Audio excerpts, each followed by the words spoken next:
Soy Lucía Jiménez, mujer, madre y maestra. Hablemos hoy sobre la educación en la sexualidad y en las violencias basadas en género. Antes de comenzar esta charla, debo decir que como sociedad nos atraviesan distintas situaciones culturales, institucionales, y que si bien la escuela le hemos encargado de resolver todos los conflictos de la sociedad, debemos reconocer que existen unas instituciones y una cultura circundantes entre las cuales se va a desenvolver la escuela. Dentro de estas instituciones, la primera que podemos tener en cuenta es la familia, pero no la familia en singular, sino las familias como plural, como primeras instituciones de cualquier sociedad. El pilar de los estudiantes y de las estudiantes está dentro de su familia.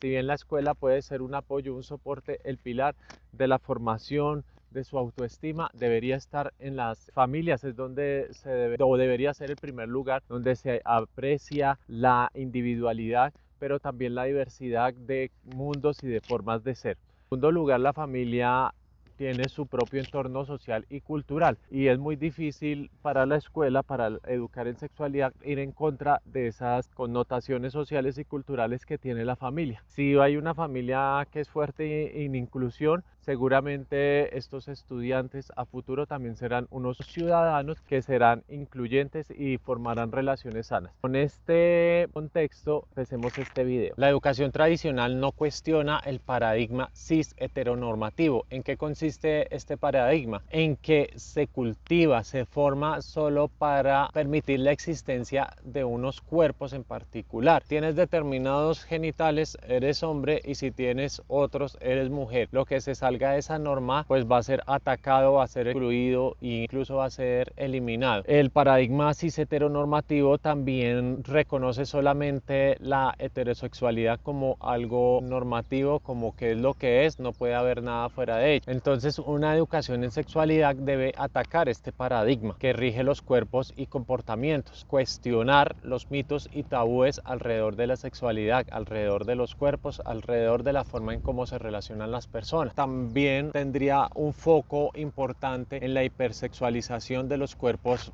feminizados. Todo lo que se considere femenino es atacado, es burlado, y hay una cuestión de poder sobre los cuerpos feminizados. E igual de importante, ha de ser una educación que no normaliza las violencias contra todos los cuerpos, contra las relaciones que se salen por fuera de la norma, sino que ha de ser incluyente hacia esos cuerpos, hacia esas otras expresiones de vida, hacia esas otras formas de ser que no son necesariamente las normativas. La educación en sexualidad no podemos entenderla solamente desde el coito, desde el acto sexual, un acto sexual que es entre hombre y mujer, sino que es mucho más amplio. La palabra sexualidad nos habla de la forma de ser, cómo me relaciono con mi cuerpo, es cómo conozco mi cuerpo, cómo conozco y me relaciono con el cuerpo de otras personas, no necesariamente en el plano físico y sexual, sino que esto va más allá, afecta a la esfera social, aborda la madurez, las cuestiones morales respecto a cómo me relaciono con los otros y las otras, la forma en que desarrollo mi autoestima. Los métodos de planificación y anticoncepción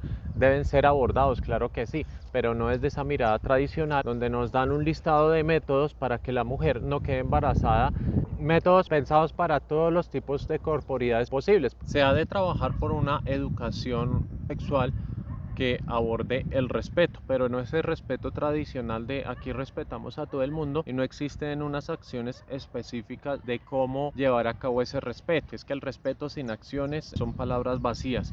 El respeto con acciones requiere de reconocer todas las identidades que están en nuestra escuela, desde docentes, maestros y pues por supuesto con nuestros estudiantes. Respetar sus pronombres. Yo no puedo decir que trabajo el respeto cuando tengo una estudiante trans y me importa cero cómo se refieren sus compañeros a ella, cómo se trata a ella en femenino, que usa pronombres femeninos, en la forma como se refiere a sí misma, que tiene su nombre, y yo como docente digo pues eso no importa, lo que importa está en su carnet de identidad y ya está. Ahí no podemos estar hablando de respeto si existe este rechazo hacia las identidades diversas. Quizás el principal reto de la educación sexual tiene que ver con el trabajo en los prejuicios que llevamos a la escuela, pero no estamos hablando solamente de los prejuicios que llevan nuestros estudiantes, sino nosotros como personas adultas, esos prejuicios que llevamos, que están desde nuestras infancias, que están tan presentes al momento de comer con nuestros padres, al momento de entablar relación con nuestras amistades y en general durante todo nuestro ciclo de vida. Hay unos prejuicios que tenemos hacia las diversidades que debemos abordar. Un caso de esto es la forma en cómo trato a mis estudiantes. Es muy común decir que tratamos a todos los estudiantes por igual, pero muchas veces resulta que la persona que siempre me firma el observador es esa persona diversa y seguramente con otro estudiante yo no la hago firmar, pues porque es que esa persona no es diversa y no representa un peligro para los demás estudiantes. En cambio, esa persona diversa sí debo tenerla en la mira, particularmente hablando de personas con expresiones de género que se alejan de lo convencional. Te hago firmar el observador porque llevas el pelo teñido de un, porque llevas piercing, porque llevas arete, cosas de ese estilo. Ahí yo tengo que revisar cuáles son los prejuicios que yo tengo hacia las diversidades. ¿Qué estoy pensando yo sobre las identidades trans, por ejemplo, que asisten a mi escuela? ¿Cómo me trato yo con ese maestro, esa maestra con experiencia de vida trans? ¿Es la misma forma como me trato con los demás o yo tengo ahí mis prejuicios que hacen que genere una barrera contra esa persona y que yo la vea como un delincuente, que es un elemento nocivo para la sociedad, sobre todo una persona que yo debo eliminar del sistema educativo? Debemos ver esos prejuicios y cómo estamos trabajando con nuestros estudiantes, pero también con nuestros pares, con nuestros acudientes y en general con todas las personas que conforman nuestra comunidad educativa. Esto nos lleva a pensar que abordar el derecho a la vida ha de ser algo supremamente relevante, no solamente dentro de la educación sexual, sino en todas las materias y en todo lo que se aborda en nuestros centros educativos. El derecho a la vida, de ahí que debo estar pendiente como docente de si mis estudiantes están siendo agredidos por motivos de orientación sexual, de identidad, por motivos de expresión de género o por cualquier otro motivo. Yo no puedo permitir que exista el matoneo, las burlas sobre las identidades, sobre los cuerpos feminizados no deben ser permitidas en las aulas. ¿Cómo es posible que en esta época todavía permitamos en una reunión docentes que el compañero siga haciendo chistes sobre cómo las mujeres nos dedicamos al cuidado del hogar? Qué compañero tan gracioso, pero no, esto demuestra unas acciones de fondo de esos compañeros y en general de nuestra sociedad hacia las mujeres. No puedo permitir en mi aula chistes sobre identidades, chistes sobre raza. Esto no es gracioso. Cuando tú estás atravesado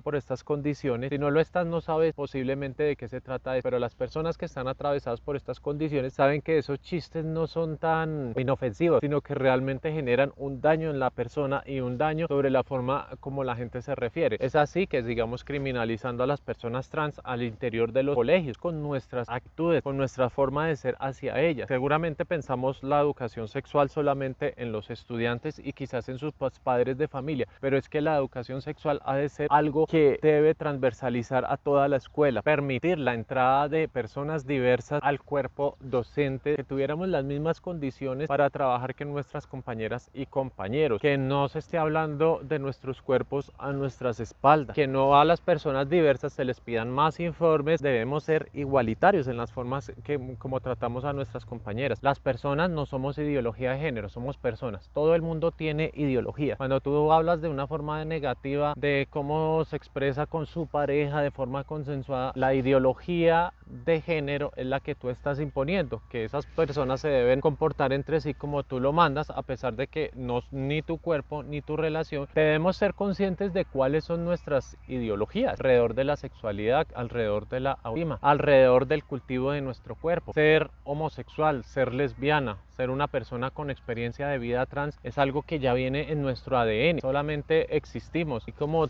tú no te cuestionaste si eras hombre o mujer, en nuestros casos sí nos hemos cuestionado. Ha sido un trabajo alrededor de la vida ante un sistema heteronormativo cis sexista que nos dice cómo ser. El que tú no te cuestiones sobre tu sexualidad, pues eso es asunto tuyo, pero si otras personas lo han hecho y han tenido la valentía de salir al mundo tal como son, eso es algo de admirar y no de estar negando, no de estar atacando. Como desafío, más bien como un consejo, fórmate en violencias basadas en género, en temáticas LGBTI y en particular con personas que estén atravesadas por estas dinámicas de violencia. Tiene un conocimiento en la academia, pero también desde su experiencia de vida y sabe que se pudo haber hecho mejor para no haber atravesado eso. Y para finalizar, recuerda que todas las existencias deben ser dignas de ser vividas. Las vidas trans deberían importar en la escuela, particularmente deberían ser celebradas y abrazadas en un sistema educativo que es bastante diverso por las personas que nos llegan, pero muy poco incluyente en las estrategias que adoptamos hacia estas personas.